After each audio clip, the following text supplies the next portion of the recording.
Brethren, this week I'm taking a little bit of a break in the Covenant series because there have been some things that have been going on in world events that I feel I need to bring to your attention, that we need to talk about. And it is something that it needs to be emphasized a bit. Part of the reason why is because the world just doesn't see it as important as the way it is. In fact, the news of what I'll be talking to you a little bit about, some of the themes today, has been in today's paper. I noticed it was just buried right in the back of the newspaper when it should have been right on the front page. You know, it should have been right front left or front right, you know, right, so it'd be the most prominent thing in the paper. But people don't understand it. People are asleep right now. It's not something that is really our people here in North America. We don't understand how important what has taken place this week is for us, and it's going to affect you, your family, and everyone that you love. It's going to affect your life one way or another. Now, there's been a lot of talk, and among the churches of God, there has always been a strong interest in prophecy to one degree or another by certain people. But you know, prophecy isn't just to satisfy our intellectual curiosity. The whole point of prophecy is something else. There's something here that we're trying to get a spiritual vision. God gives prophecy for a reason. And what is it? Let's take a look here in one of the aspects of why does God give prophecy. It's not like keeping sports. Okay, it's not just a game of sports. It's not just you know, something that we can be a hobbyist from that standpoint. God has a very specific reason in how He looks at how He does prophecy. Let's go to Jeremiah chapter 18. Jeremiah chapter 18. We'll see a little bit of what prophecy is all about. And when we read biblical prophecy, what is its point for you and for me? Okay, we're not dealing with a spectator sport. Christianity is not a spectator sport. You're being called to be part of the team and on the field and playing and active in what's going on. And that's part of the reason why prophecy was given. Let's go to Jeremiah chapter 18. I'm going to read this in the Good News translation. I like the way that they put it here. And the Lord said to me, verse 1, "Go down to the potter's house, where I will give you my message." So I went there and saw the potter working at his wheel. Have you ever seen a little bit of pottery done? Have you ever gone to a potter? And you know how they have the wheel? Just imagine it in your head, okay? Picture this in your head. So I saw the potter working at his wheel. Whenever a piece of pottery turned out imperfect, he would take the clay and make it into something else. Then the Lord said to me, "Don't I have the right to do with you people of Israel what the potter did with the clay?" Okay, he's having to speak to some hard-headed people, and he's saying, don't I have the right to do with you, you know, with the potter's doing to the clay? Of course, this is the whole point. I mean, who are we? What are we as human beings? Well, God originally He made Adam of the dust of the earth, of Adamah. He made us it's like we're made out of clay. We're earthy. Yes, don't I have the right to do with you people of Israel what the potter did with the clay? And of course, if we're Christ, we're Abraham's seeds and heirs according to the promise, and we are the Israel of God. I don't think I have to go over that, but that's something that even the Apostle Paul makes that very clear point. If you are a Christian, you are of Israel. Verse 7, "If at any time I say I'm going to uproot, break down, or destroy any nation or kingdom, but then that nation turns from its evil, I will not do what I said I would. On the other hand, if I say that I'm going to plant or build up any nation or kingdom, but then that nation disobeys me and does evil, I will not do what I said I would." Verse 11, "Now then, tell the people of Judah and Jerusalem that I am making plans against them and getting ready to punish them. Tell them to stop living sinful lives, to change their ways and the things they are doing." See, the whole point of prophecy, or what God gives us in prophecy, He's giving us prophecy for a reason, and that is to change our lives. And God's Word is not such that He's fixed from that standpoint, that He has to do one particular thing at one particular time for any particular people. I mean, if they turn out bad, He's not going to do them good. And if they go from bad to good, He's not going to do them bad. Does that make sense? I mean, God is looking for the end result. This is the reason why prophecy is given. He's given it to us. He's given it to humanity, as it were, even though this is a closed book, even though the Bible is really, it's written in code and only can be understood by those who are really in the Church of God, people who have the Holy Spirit. Not everybody who comes to our services, not everybody who shows up in church is really a member of the Church of God. They are maybe a part of our Church of God community, but we have people at all levels of understanding and conversion. But anyways, what is the purpose of prophecy? It's a call to change. It's a call to turn to God. It's a call to do, it's an encouragement to do what's right. The Bible's prophecies are given to help us to understand our commitment and to really to find from it, take that encouragement, to be motivated into courageous action on the part of God as ambassadors for Christ. When we study prophecy, that's the point. The point is for us to continue to remain faithful despite the stresses we're going to face in the future. We're not mere passive spectators, as though we were attending some great sporting event and we're just merely sitting on the bleachers. No, we're called to be on the field, part of the team, trying to move towards that goal, having to do whatever we have to do to get past those who are opposing us, making whatever plays we have to make to achieve the goal and to reach the end. That's what we're here. That's what we're doing. We're called to be active, spiritual athletes. We may sometimes be sweating, we might be bruised, we might be tired and frustrated by the unrelenting opponents who block our way and do everything they possibly can, whether it's fair or foul, to trip us up. Even so, we have to, when we're in this contest, we cannot lose heart. We have to continue to do our part to the best that we can. You know, if you look there in Jeremiah 36, and I'm just going to reference this particular point, when you're called to bring the word of God to a people, I mean, there can be times when everyone who's involved in this can be threatened. Everyone who's involved in this sometimes has to go into hiding. I mean, these things sometimes happen. But yet the job is there, and God expects us to do it regardless of the dangers. Because there are those who will respond, even though there probably and always will be a lot who will not and who will become hostile at what they hear. You see this if you read at some point in time. I'm not doing it now. In Jeremiah 36, you'll see this. Now, God is always tests us. He gives us a choice. And this is part of what prophecy, again, is all about. God can say he's going to punish a nation, but if the nation turns, he will not do what he said. He says he will bless a nation, but he won't bless them, again, if they turn evil. We have a choice. Let's go to Deuteronomy chapter 30. And I'm going to read 2 verses here out of this chapter. Deuteronomy chapter 30.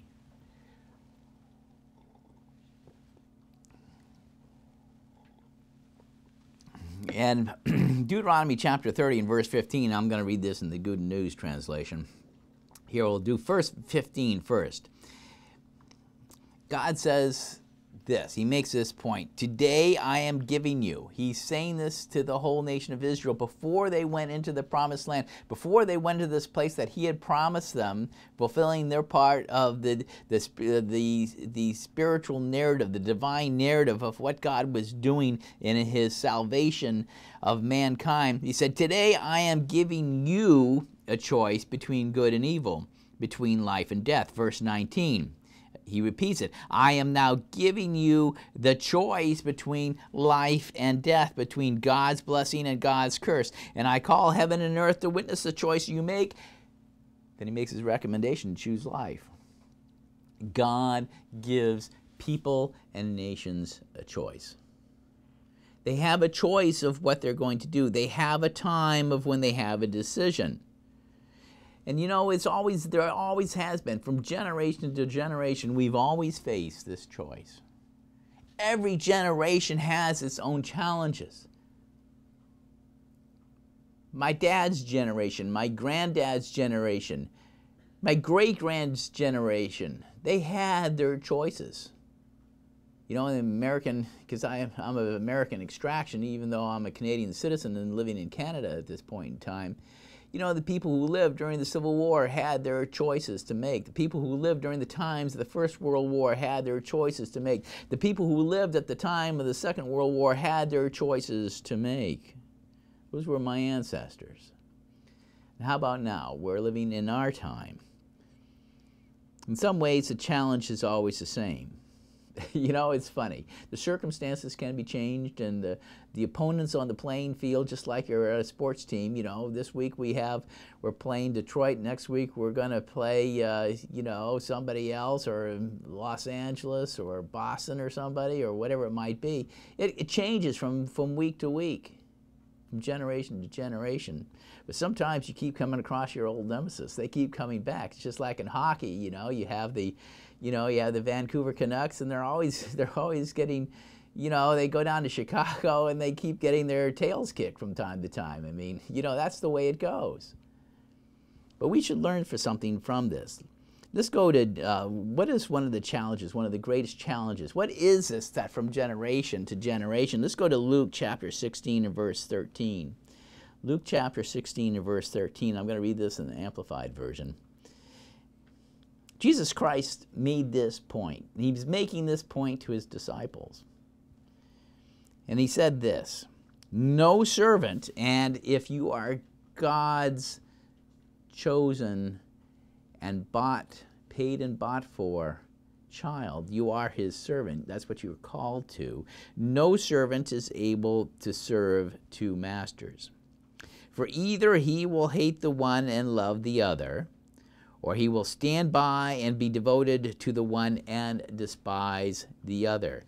You cannot serve God and mammon." Mammon is riches, or anything in which you trust or on which you rely. You can't serve both. We have to make our choice. No servant is able to serve two masters. We can't serve God and mammon. Now, how does God know? How can God inspire prophecy? How could he have written thousands of years ago through all sorts of different individuals at different points of time in the history of the people of God? How could he have inspired prophecy? How can God predict what's going to happen? Well, part of it is because he just knows us. He knows you. He knows me. He knows our nature. He knows the heart of man. Let's go to John chapter 2 and verse 24. See, in some ways, you know, we say, well, how can God do this? Well, you know, we're all human, and God knows us all too well. He knows us quite thoroughly. Jesus Christ himself put it this way. In John, the Gospel of John, chapter 2 and verse 24, and I'll read this in the English Standard Version, the ESV. "But Jesus on his part did not entrust himself to them," to other people, even his disciples. He didn't entrust himself even to those who believed on him. He didn't trust himself to them because he knew all people. Verse 25, "and needed no one to bear witness about man, for he himself knew what was in man." Another place, let's go to Jeremiah 17. Let's take a look at this. What did Jesus know about man? What did he know about human beings? And I'm just using the word man here in a generic sense, okay?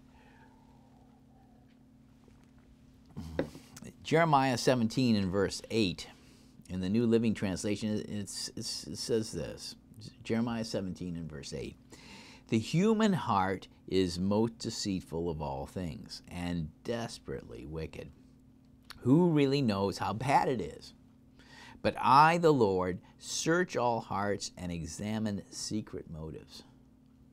I give all people their due rewards according to what their actions deserve."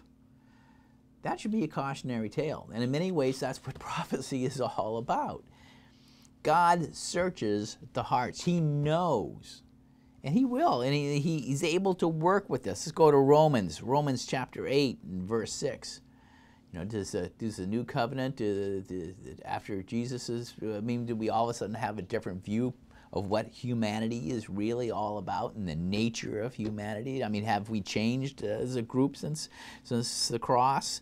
Well, in Romans 8 and verse 6, and the Amplified puts it this way: now the mind of the flesh, which is sense and reason without the Holy Spirit. Okay, that's how Paul is using the word flesh, okay? It's the mind and the sense without the Holy Spirit. The mind of the flesh is death.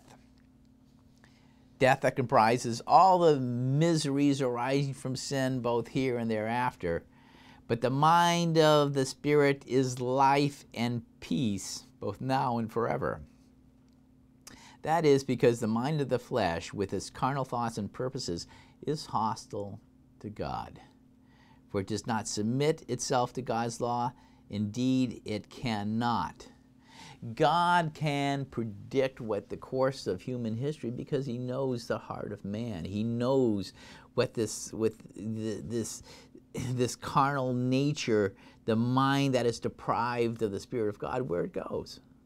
He understands it very well at this point in time. He knows how things run, and he knows that there are patterns that repeat themselves over and over in history. Nothing is new under the sun, is it? You think we think we're inventing everything so remarkably, but nothing is new under the sun. Let's go to the book of Ecclesiastes, verse 1. Chapter 1 and verse 8. Ecclesiastes chapter 1 and verse 8. And this was written by one of those people who could afford to do all sorts of things and was a very creative person in his own right. That was Solomon. But Ecclesiastes chapter 1 and verse 8, the ESV puts it this way: what has been is what will be, and what has been done is what will be done. And there is nothing new under the sun. Is there a thing of which it has been said, see, this is new? It has been already in the ages before us. Now that's a remarkable statement.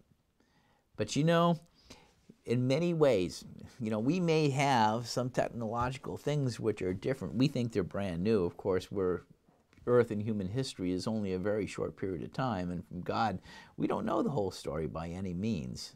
We don't know the whole story of what's gone on in all of creation from the very beginning. Only God knows those things. But God is saying what has been is what will be, and what has been done is what will be done. There is this pattern that repeats itself. Now, God can also give prophecy for a reason. He changes the outcome. He establishes what he wants to happen. He knows the beginning from the end. Let's go to Isaiah 41 and verse 4. Isaiah chapter 41 and verse 4 in the Amplified Version. God makes this point, and he's questioning. He's talking to you. He's talking to me. He's talking to everybody who reads this particular prophet's sayings, these writings that have been preserved for us. The book of Isaiah is a remarkable book, one of the oldest that we have a complete record of the Bible, going a long time back.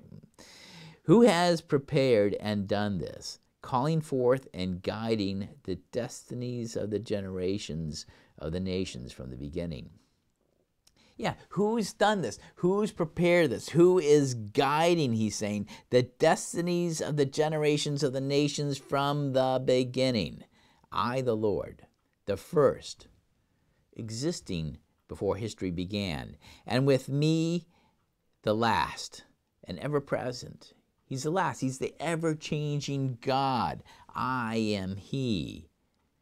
It's God saying He's done these things. He is prepared. He is guiding the destinies of generations of nations. I'm the Lord, the first and the last. I am He. God makes that claim. It's a very bold claim. Let's go a little farther in Isaiah chapter 46. Isaiah chapter 46, I'll read this in the New Living Translation. God says this: remember the things I have done in the past, for I alone am God. I am God, and there is none like me. Only I can tell you the future before it even happens.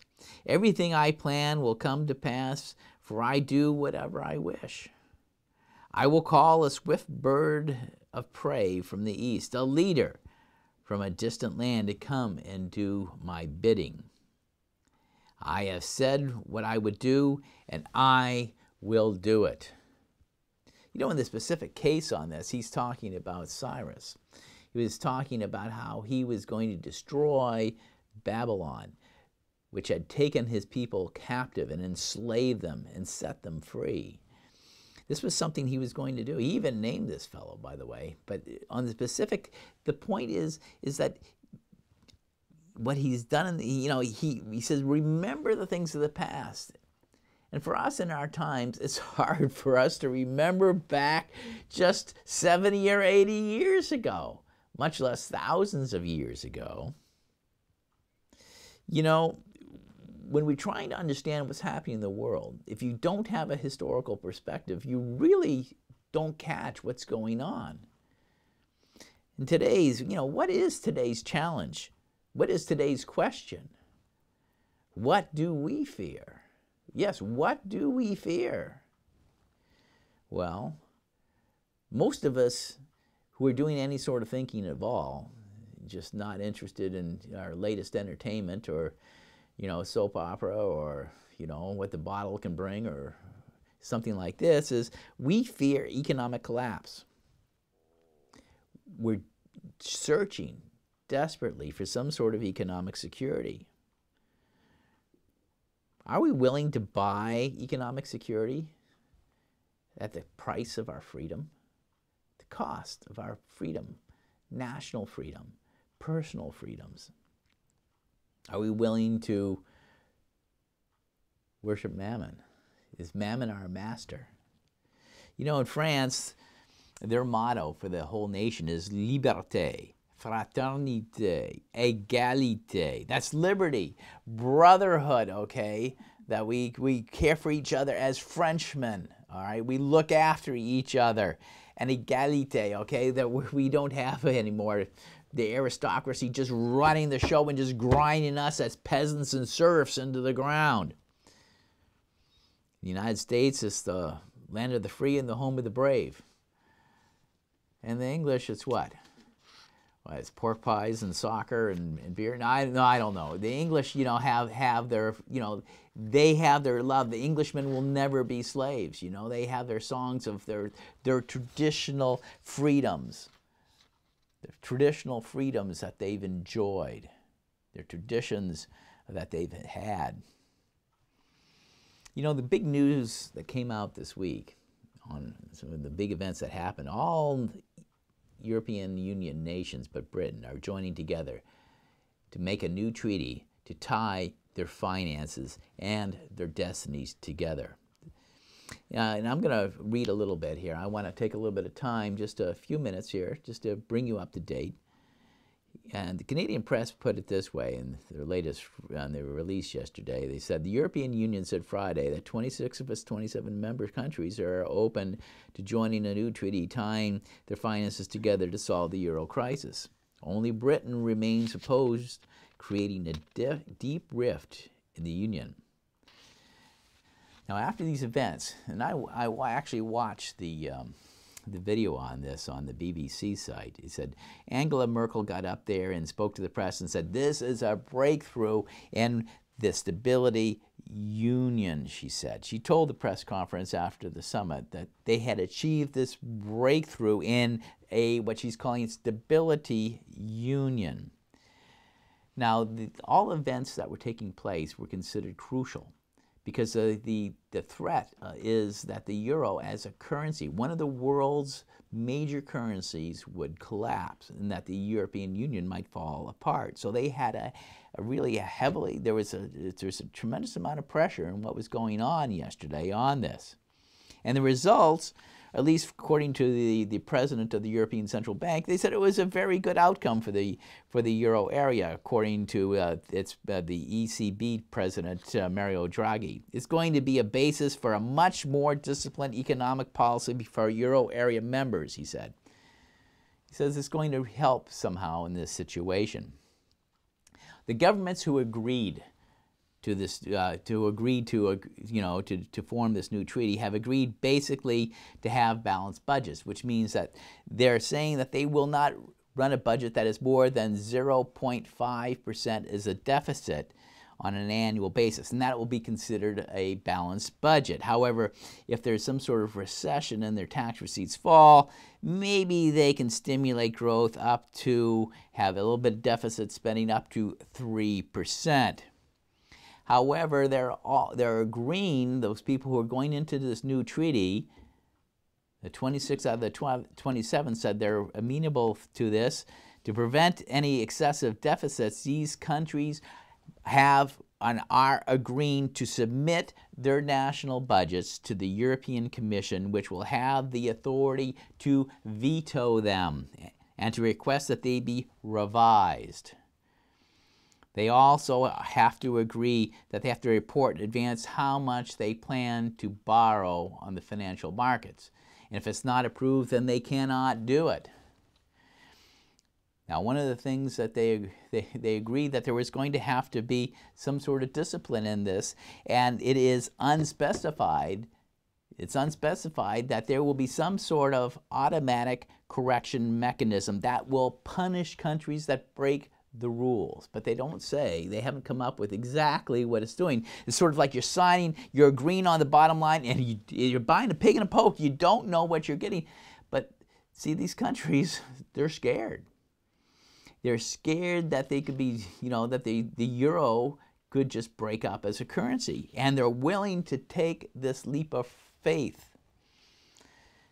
Now, while the deal may help save the euro, the political implications of the rift, the fact that the United Kingdom, out of the 27, the United Kingdom has said it will not do it, the political implications of this could be enormous. Germany and France had hoped to persuade everyone to do it unanimously. But Britain, which doesn't use the euro, they still have the British pound, firmly said no, because they didn't feel that this revised treaty that is being proposed by Germany and to a lesser degree France as their partner in this, they felt it was going to damage their sovereignty. They were going to be selling out their sovereignty and might perhaps damage their very important financial industry, which London is one of these hubs. It employs over 1 million people. This is one of the world's financial centers, and it generates about 10% of their tax revenues. And the British, just looking at the bottom line, this is one of their major industries, and they don't want it being regulated out of Brussels by the European Union without their say.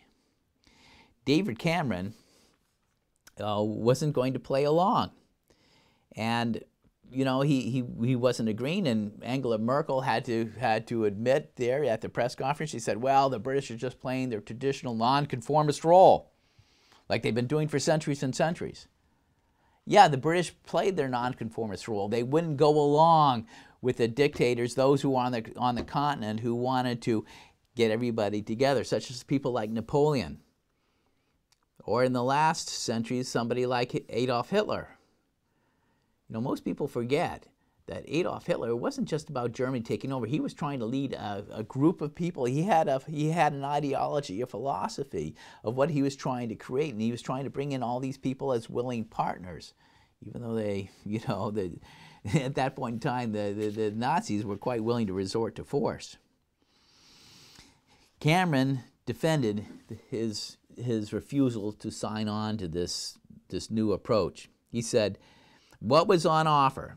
And Cameron spoke to the cameras. He said, what was on offer, and what was on offer was by Germany, is not in Britain's interests. So I didn't agree to it, he said. We're not in the euro, and I'm glad we're not in the euro. We're never going to join the euro. And we're never going to give up this kind of sovereignty that these countries are having to give up. Cameron made that point. The people who are signing on to this new agreement, the other nations in Europe who are agreeing to do this, they're surrendering their sovereignty.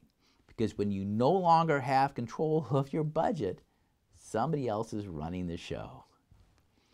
The reality is that the economic cards are so stacked right now on the European continent in Germany's favor that the rest of Europe must capitulate or will capitulate to German demands.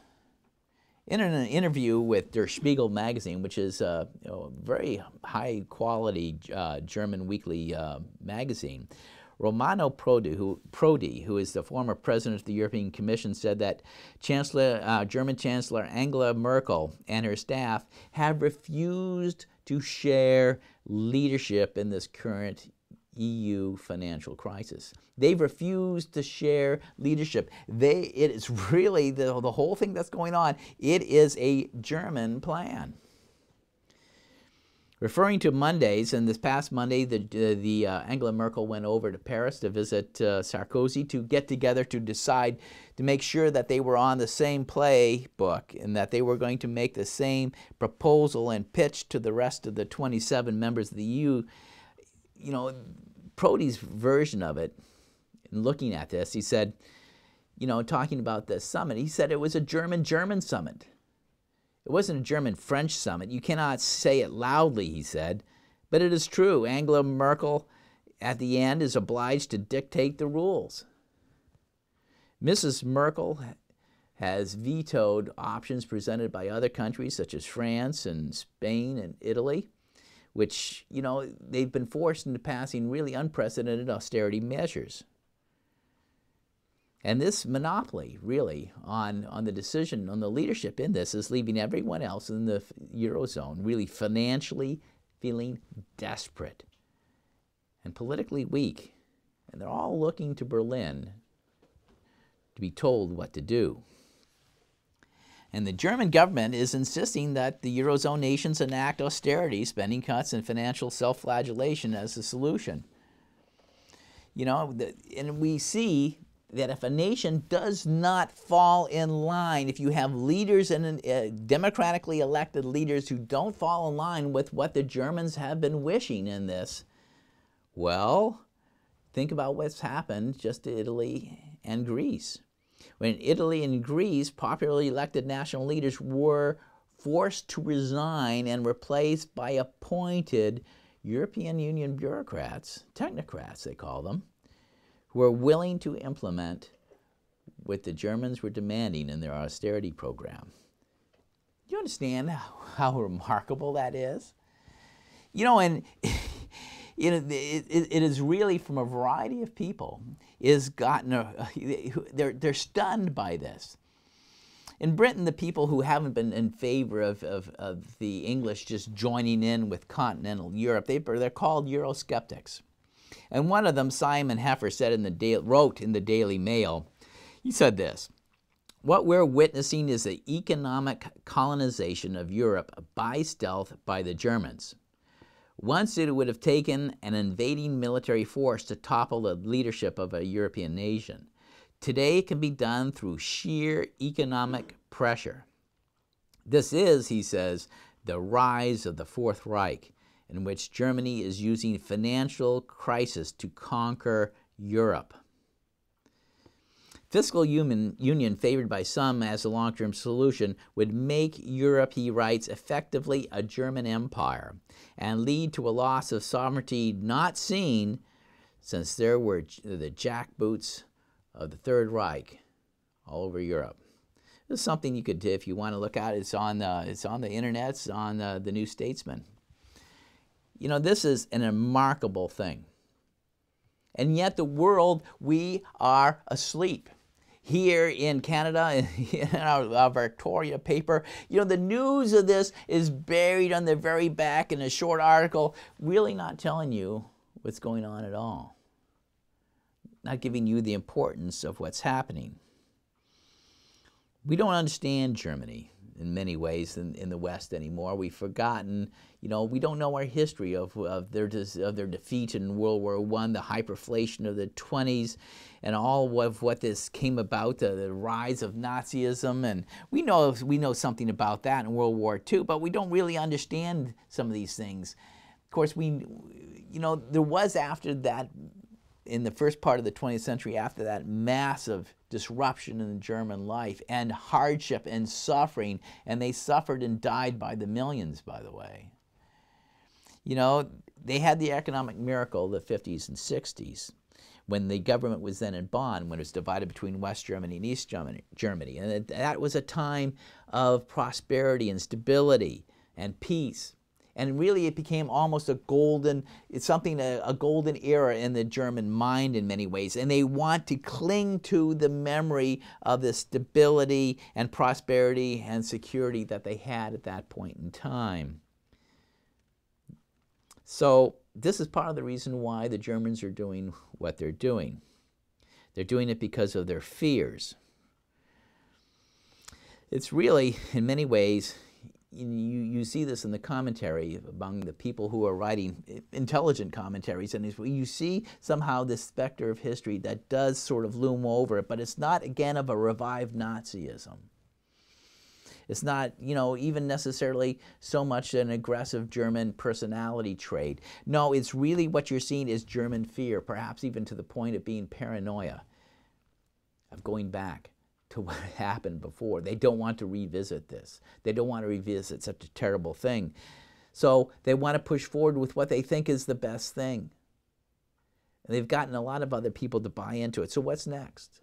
You know, we're talking right now, well, you know, they'll use the words fiscal integration, okay? They'll talk about restructuring and reformation of the European Union. You know, they're talking about where it's heading, of course, is to a political union within the countries that buy into this. And if you have a political union, that means that somebody has to take charge. And if somebody has to take charge in Europe at this point in time, that somebody is going to be a German. And the Europeans will have years of being told what to do, once again, by a German in Berlin. The people of God have faced many challenges over the centuries. And the challenges, in some ways, of what we faced in the past are somewhat similar in the future. And we too sometimes have acted just like the Germans. It's not like the Germans are worse than we are. We too have acted sometimes out of fear. If you go back and you look at the book of 1 Samuel, if you go to the book of 1 Samuel, you'll notice in 1 Samuel, you know, most of us think, well, 1 Samuel's history. No, it's, you know, it's called in 1 Samuel, it's called the former prophets, because it was written as a prophecy. You see, most people, they don't understand that. You have the former prophets and you have the latter prophets, you know, in major prophets. See, Samuel was one of the former prophets. Isaiah and whatever were later prophets. But in 1 Samuel, you'll see here in the chapters in 4 and 5, you recognize the nation of Israel at that time was under serious threat by enemies all around them. They had the Philistines on the west along the Mediterranean coast, and they had all the other nations. They had Moab and Ammon and Edom, and they had the Syrians, and you know, they were surrounded. They had the Egyptians. They were surrounded by people who didn't necessarily like them that much. In fact, you know, during that period of time of what we're talking about in 1 Samuel chapters 4 and 7, they were being colonized by the Philistines, who were gradually taking over parts of the country, setting up checkpoints. They were economically oppressing them. They would take certain industries and say, you can't do this anymore. They were making them be just serfs, and they were taking away from them the ability to make their own, shape their work with metal, which was the high technology of the time. They took that away from them, so they couldn't do that. And the Israelites, see, the Philistines were ruled by kings. They had a system of government. They had five rulers who had come together as a council, and they would command everyone to go, all their different little city-states, to work together to ensure that their force was projected into Israel. And Israel, they didn't have any sort of centralized leadership. They didn't have that. They had a tribal system, and in the tribal system they had was not really regulated, but they had, with that, you had the religious component of the priest, and then you had a prophet or somebody like Samuel and his sons. And they weren't able. With that, it was a loose system, and the Philistines were able to take advantage of that and press their advantage, and were annexing certain areas, and as I said, they were colonizing them economically as well as militarily, politically. And the people of Israel, they wanted relief. They were fearing for their future. They wanted some sort of immediate solution to their problems, okay, to what they saw. Something that they could see would deal with it. That's why, if you turn with me, let's go to 1 Samuel. Book of 1 Samuel, and we'll go to chapter 8. Let's take a look at what happened. 1 Samuel and chapter 8 and verse 4. And I'll read here.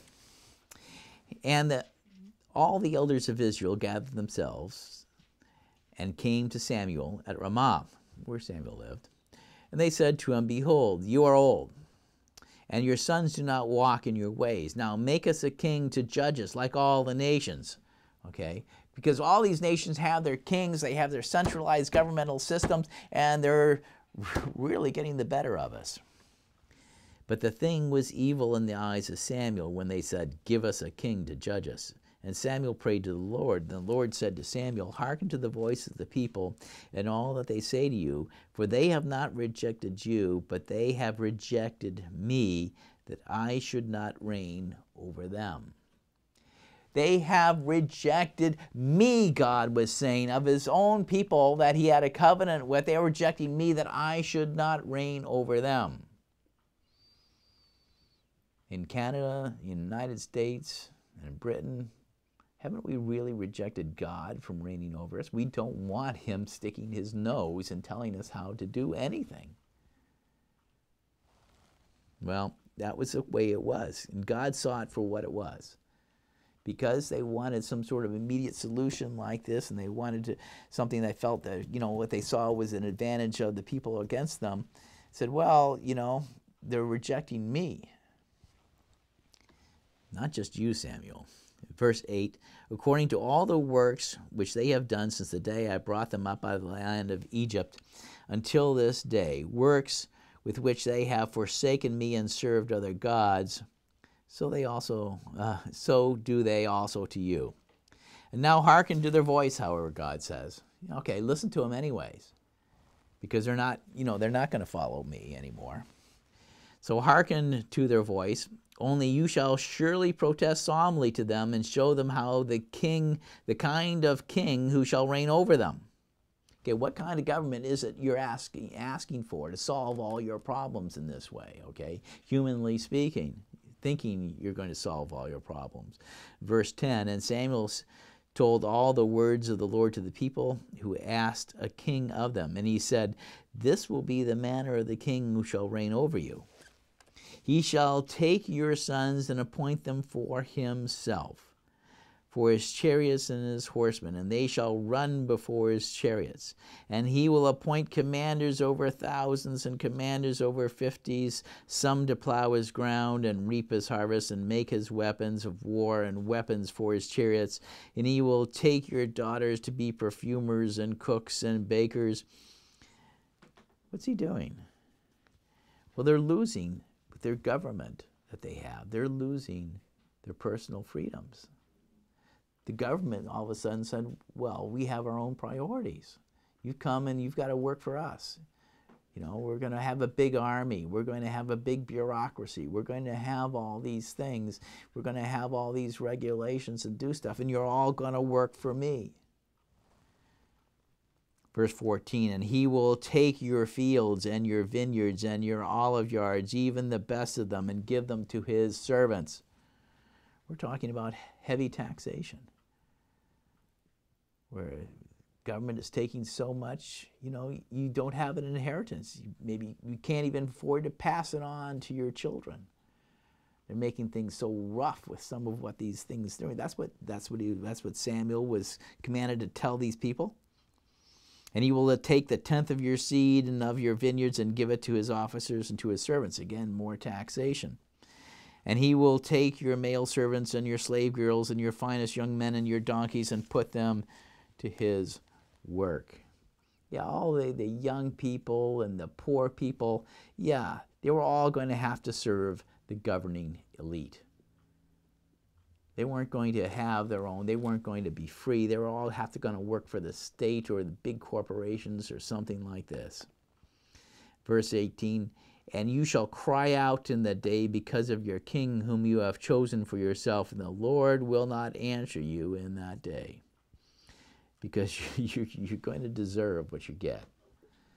You wanted it, so you've got it, essentially God is saying. Verse 19, but the people refused to obey the voice of Samuel, and they said, no, but we will have a king over us. And they probably thought, you're exaggerating. It's not that bad, Samuel. You know, you're just grinding on us. Well, it turned out to be that bad. How free really are we anymore? Most of us, if we don't pay our taxes, if you think you own a house, I don't own my house outright. Really, the bank owes more of it. Well, I don't know. The bank owes a lot of it anyways. I have to pay the bank. I have to pay their interest. Yeah, and if I don't pay my taxes, I lose my house again to the government. No, I don't own my place. They make me do. I have to pay money. They make me work for them. That's really what it's all about. Our government, we're all working for them. And we will be, shall be, also we, like all the nations, so that our king may judge us and go out before us and fight our battles. Yeah, the king's going to fight our battles. Do you expect to see the king on the front line? Who's going to fight your battles? The king's going to be sitting back there with his guys with swords at your backs, and you're going to go fight the battles for me. To protect my interest. To protect what I need for myself. Do you think government is doing stuff for your benefit? Most of the people who are running these bureaucracies in the government, they're doing it for their benefit, not your benefit. If something good comes out of some of the things that they pass, it's almost accidental. But it really is. Verse 21, and Samuel heard all the words of the people, and he repeated them in the ears of the people. The Lord said to Samuel, hearken to their voice, and make them a king. And Samuel said to the men of Israel, go every man to your city. You know, when they wanted to set up a king, as I said, you know, they were going to lose personal freedom. They were going to face heavy taxation and confiscation of you know, much of their heritage and of their resources, because the government's going to just appropriate it and suck it out of you. They're going to be forced to serve the governing elite, right and left. But at the same time, while they're having to do that, you know, there are other things the elite is going to do, because they're going to ignore God's economic instructions. You know, God had an economic plan. If we followed it, we would probably have a lot fewer problems even to this day, as quaint as that may sound. In Leviticus 25, 1-7, you have what is called the land Sabbath, which God said the land every 7 years was supposed to rest. These days, how in the world would you do that without having to pay the taxes you're having to pay on any sort of productive, any sort of land? 1 in 7 years. Yet this was the way that God did it, so that land would refresh its fertility. But now we want to force the land. We want to, you know, we're going to buy, you know, all the heavy fertilizers and the pesticides and the insecticides out of the big companies, and we force this, and of course we pollute our land doing this sort of thing. Then we get cancer and we get sick. So then we end up in the hospital system, and they drain us out of that for all the money we got to pay for our health insurance and all the other stuff that we have to pay out of that. So yeah, you know, one of the first things, you know, that any sort of governing, they're gonna forget about the land Sabbath. How about you know, you can look in, let's go to Leviticus here while we're in verse 25. If you go down to verse 8, you have the whole thing talking about the Jubilee. talking about here in Leviticus 25, verse 8, and you shall number 7 Sabbaths of years to you, and 7 times 7 years, and the time of the 7th Sabbaths of year shall be 49 years to you, and then you shall cause the trumpet of the Jubilee to sound in the 10th day of the 7th month, and the day of atonement. The trumpet shall sound throughout the land, and you shall make the 50th year holy, and proclaim liberty throughout the land to all its inhabitants. It shall be a jubilee to you, and you shall return each man to his possession, and you shall return each man to his family. You know, we just have finished, having the Occupy Wall Street, Occupy Vancouver, Occupy even Nanaimo. We have a little of that. Occupy Victoria, Occupy Toronto, Occupy Halifax, Occupy wherever the Occupy has been all over the world, because they've been saying, 1% owns almost everything these days. The 99%, what do we have? Where's the income going? Where's all the resources? We're becoming serfs on our own land. Well, it's the reason why is because we've forgotten to do the Jubilee. We've forgotten that there's some sort of equity that's involved. And that God's system had this. And if we were content to have God be king rather than men who want to accumulate everything to themselves and take it away from everybody else to get it, well, our life would be different, but we don't. We wanted our own human government to run everything for us in this way. We wanted our own king. Deuteronomy 15. Let's go to Deuteronomy 15. Deuteronomy 15. We talk about all this, the debt crisis, that we have all this debt that we've racked up in the developed world, and nations are to the point where they're essentially bankrupt. They can't pay it. And, all sorts of people made tremendous amount of money on this, on the interest and whatever. And what they do eventually, if they, in the United States, just when they monetize the debt, so this is what they want the European right to do, monetize the debt, in which essentially just inflate the currency, which if you've got any savings of all, it just cuts it in half. The United States dollar has lost 25% of its purchasing price, of its purchasing power since the year 2000. In just 11 years, 25%. It's buying that much less. It's another way of stealing from the people. The people who are rich and on the top 1%, it's all flowing up there. It's all flowing to the governing elite.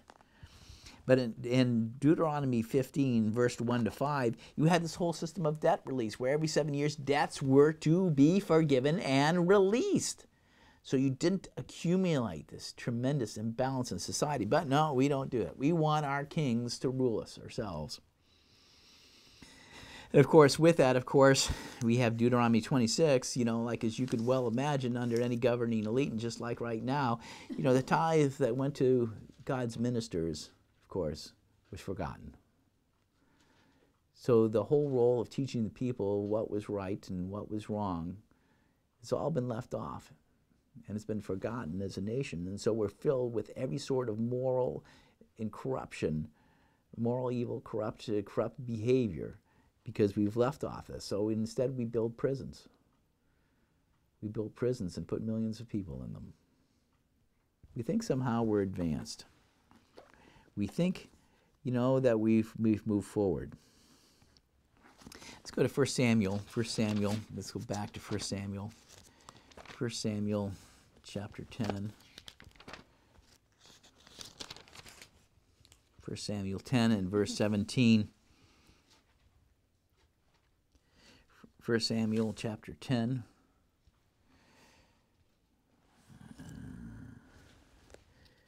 No, I'm in the wrong place. I've got the wrong place.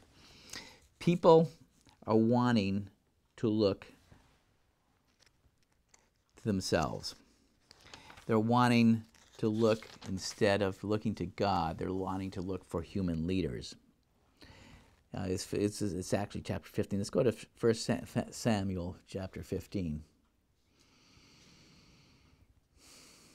In 1 Samuel 15, eventually the people of ancient Israel got a leader. They got Saul. Saul looked good. He was head and shoulders above everybody else. And he was a humble man originally, and he was a bit embarrassed or shy about taking power, but once he got into power, his attitude started to change. Now, he originally started good, and he did help the people. He acted as their chief in battle, and as you can see in this 1 Samuel 11. But eventually he got so that he was guided by popular opinion. He started taking the polls and doing what he thought, would, he tried to rush out in front of where he thought that people were going. And Samuel, and you see this in 15, in 1 Samuel 15, and Samuel said to Saul, "The Lord sent me to anoint you king over his people, over Israel. Now listen to the voice of the Lord. Thus says the Lord of hosts, I will punish Amalek for that which he did to Israel, and how he set him against him in the way when he went up from Egypt." And then God is giving, through Samuel, this commission to his leadership, to Saul. He said, "Go and strike Amalek and completely destroy all that they have, and do not spare them." And he gives this command to Saul to do. That seems kind of harsh to do.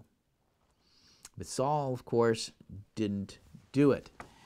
And Saul, instead, he didn't go up, and he didn't follow what was had to say. In fact, he did, it says in verse 9 here, this chapter, "But Saul and the people spared Agag, who was the king of the Amalekites, and the best of the sheep and the oxen, the fatlings and lambs," when they were supposed to destroy it all. Instead, they spared it and took it to themselves. Everything that was good, they did not completely destroy, but everything that was vile and feeble, they completely destroyed. They wouldn't do what the whole thing was, which was to utterly blot them out, man and beast, just to eliminate the problem right then and there. And the word of the Lord came to Samuel, saying, "It repents me that I have set up Saul to be king, and he has turned back from following me, and has not performed my commandments." And it grieved Samuel, and he cried to him all night. God sent him to confront Saul, and he does. And anyways, we go down here to verse, he comes to Samuel in verse 16, and Samuel says to Saul, "Stay, and I will tell you what the Lord has said to me tonight." And he said to him, "Speak on." And Samuel said, "When you were little in your own sight, did you not become the head of the tribes of Israel, and the Lord anointed you king over Israel? And the Lord sent you on the way and said, Go and completely destroy the sinners, the Amalekites, and fight against them until you destroy them. Why then didn't you obey the voice of the Lord? Why did you fly upon the spoil?" Okay, they wanted the mammon, "and do evil in the sight of the Lord." And Saul said to Samuel, "Yes, I obeyed the voice of the Lord, and have gone on the way which the Lord sent me, and have brought Agag, the king of Amalek, and have completely destroyed the Amalekites." Well, now he's not telling the full truth. He's twisting it to his favor. "But the people took the spoil of the flocks and herds and the best of the things devoted to destruction to sacrifice to the Lord your God in Gilgal." And Samuel says, "Does the Lord have his great delight in burnt offerings and sacrifices as in obeying the voice of the Lord? Behold, to obey is better than sacrifice, and to hearken is better than the fat of rams. For rebellion is as the sin of witchcraft, and stubbornness is as iniquity and idolatry. Because you have rejected the word of the Lord, he has also rejected you from being king." You know, when Saul failed to do what he was told to do, he left. He didn't kill all the Amalekites. Quite a few of them escaped because the people were too busy under his command, under Saul's command, were too busy grabbing all the goods, grabbing all the material stuff. And now, all these centuries later, Israel is still having to face some of these people who are the sons of the Amalekites in the struggle for their land. And that's a remarkable thing. God could see in the future what was going to happen. He gave a command and they wouldn't do it. And the person who was supposed to be king over his people wasn't fit. God rejected him because he refused to obey. He refused to hearken. So who's going to be king of the land? Who's going to be the king of the land? How about in our age when money is king? You know, I think if you look at the situation, you look at what's going on in Europe just over the last few years, you can say, yeah, we're in for bad results. Whenever we've had Europe get together in one particular thing, you look at history, it's bad news. whenever you've had it, and particularly the Germans get together and do it, it's triple bad news. Our history should tell us this, and we should know this, and yet our leaders, actually we had the American Secretary of Finance, the financial guy over there, pushing people. Our own financial minister, Mr. Flattery, was over there encouraging them to do something more drastic and get this stuff done and some of these things. I'm not sure Mr. Flattery was talking about a financial union, but they needed more done. You know, in the short term, if they didn't do this and they just allowed some of these debts in some of these nations like Greece and Italy and whatever to go bankrupt, some of what they call the pigs, Portugal, Italy, Ireland, and Greece and Spain to go bankrupt, it would be hard. It would be tough. But eventually things would reassert themselves and people wouldn't, our whole life, our whole world wouldn't be turned upside down. But now because we have this other thing where we've forgotten and we're not following some of, we're interested in trying to preserve our immediate security and prosperity. In the same point in time while we're sacrificing individual freedom, it's going to end up badly. You can count it's going to end up badly. How are we going to survive in the future? Because it is going to be tough. I mean, it's going to take a few years for it to develop. It's, even Merkel herself says this is going to take a few years while we move this along to where we need to have it. But once it's all done and we're past the initial steps and everybody's just thinking, oh, everything's fine, then things will start to change. You'll see it. How are we going to survive? Let's go to Hebrews 10. Hebrews 10, and this is the way we live. As Christians, this is the way we must live in the future. And when we read the words of Scripture, when we read the prophecies, this is what we always have to remember, because we are actors on the field. We're not mere spectators. We are participants in what's going to be happening. In Hebrews 10 and verse 32, the writer of Hebrews says this. He says, remember the earlier days when after you were enlightened, you endured much conflict in your sufferings. The Hebrews did. To make a profession of faith that Jesus was the Messiah, that Jesus was the Christ, was very unpopular. Just like it's unpopular right now to say you're a real Christian who doesn't believe in Christmas and doesn't keep Easter. Well, right now it might cost us some social pain, okay, or maybe ostracized a little bit for some of the things, or the fact that we don't push sexual immorality in one form or another. It might make us a little bit of social pariah in some point, but it's going to get worse. On the one part, you were made a public spectacle by both insults and severe trials, and on the other part, you became companions of those who were enduring the same things. For you not only showed compassion to me in my bonds, okay, I believe this is the Apostle Paul because he was imprisoned, but also gladly endured the plundering of your possessions. Okay, your master wasn't Mammon. You wanted your master to be God, knowing within yourselves that you have a greater and more enduring possession in the heavens. For this very reason, do not cast away your confidence, which is bringing a great reward. You see, the people of God at that point in time had a choice. If they associated with Paul, if they associated with Christianity, they could lose everything. They'd have their possessions plundered by the state, which is what happened. For you need to have endurance, so that after you have done the will of God, you may receive the promise. For it is but a short time until he who is coming will come and will not delay. Now it is written, the just shall live by faith. But if anyone draws back, my soul does not delight in him. But we are not of those who draw back unto destruction. Rather, we are of faith unto the saving of the soul. We will live, and we will by trusting in God. You know, when we go to the book of Revelation, and obviously I'm not going to be going through the book of Revelation today, except I want to point something out here in the book of Revelation. Let's go to chapter 18 in Revelation 18. Eventually there is coming a time where God is saying, and this is in the prophecy, he said, "Now after these things I saw an angel descending from heaven, having great authority, and the earth was illuminated with his glory. And he cried out mightily with a loud voice, saying, Babylon the great is fallen, has become a habitation of demons and a prison of every unclean spirit, and a prison of every unclean and hated bird, because all nations have drunk of the wine of the fury of her fornication, and the kings of the earth have committed fornication with her, and the merchants of the earth have become rich through the power of her luxury.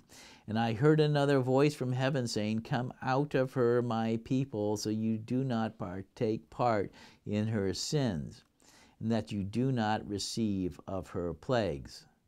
For her sins have reached as far as heaven, and God has remembered her iniquities. He prophesies, Render to her as she is rendered to you, and give her double, even according to her works. In the cup that she mixed, give her back double. To the degree she glorified herself and lived luxuriously, give to her as much torment and sorrow. For she says in her heart, I sit a queen enthroned, and am not a widow, and in no way shall I experience sorrow. For this very reason her plagues shall come in one day, death and sorrow and famine, and she shall be burned with fire, for the Lord who executes judgment upon her is powerful. And even the kings of the earth, he said, who have committed fornication with her and have lived luxuriously will weep and lament with her when they see the smoke of her. And they will stand far off for fear of her torment, saying, Woe, woe, that great city Babylon, the mighty city, for in 1 hour your judgment has come. And even the merchants will weep and mourn of this whole global system, this incredible power block. The European Union is the greatest trading bloc in the world. Far outshines China. Outshines and outweighs the United States and Canada combined. And they're getting ready to change their system, so instead of individual peoples working voluntarily and collaborating and individually responsible themselves, they're giving things over to one central power. We're seeing it happen. Who will be king? Who do you wish to be king? Let's go to Revelation chapter 1. Revelation chapter 1. The revelation of Jesus Christ, which God gave to him to show to his servants the things that are ordained to come to pass shortly, and he made it known, having sent it by his angel to his servant John. He gave witness to the word of God and the testimony of Jesus Christ in all things he saw. Blessed is the one who reads and those who hear the words of this prophecy, who keep the things that are written therein, for the time is at hand. John, to the 7 churches that are in Asia, grace and peace be to you from him who is, who was, and who is to come, and from the 7 spirits that are before his throne, and from Jesus Christ, the faithful witness, the firstborn from the dead, and the ruler of the kings of the earth, to him who loved us and washed us from our sins in his own blood, and has made us kings and priests to God and his Father. To him be the glory and sovereignty into the ages of eternity. Amen. We will be kings and priests with God, and the sovereignty shall be his, and things will be done according to his plan, according to his word. And what would God have us do at this point in time? Well, we're to preach the gospel. We're to bring that message to as many people as we possibly can. And as I said, it's a participation. You know, we're in a game that's full of participation, and you're called to be a participant. Let's talk about it. We have our social media. We can refer people to things. We can post links, to cogwebcast. We can do these things. We can post comments. We can do, like in Google+. We can do all these things to help do the things we can while we have the opportunity and the daylight to do it. For the time is coming when we will not be able to work. The internet one day will not be free. We will not be able to do things like we can right now. It's not here right now. But if you looked in the last century and you told people that the world was going to experience once more in 10 years, if you said that in 1930 or something like that, they would hardly believe you. They would have thought, no, we couldn't do something like that. Human nature and human character does not change. It is desperately wicked, brethren. We must act while we still have the freedom to act. And we know from the prophecies there will be coming a time when we will not have freedom of conscience. It will cost us to stand for the things we believe and practice at this time. Prophecy is not for spectators. It is for participants. Brethren, it should motivate us to action. Let us take action and have faith, for the just shall live by faith.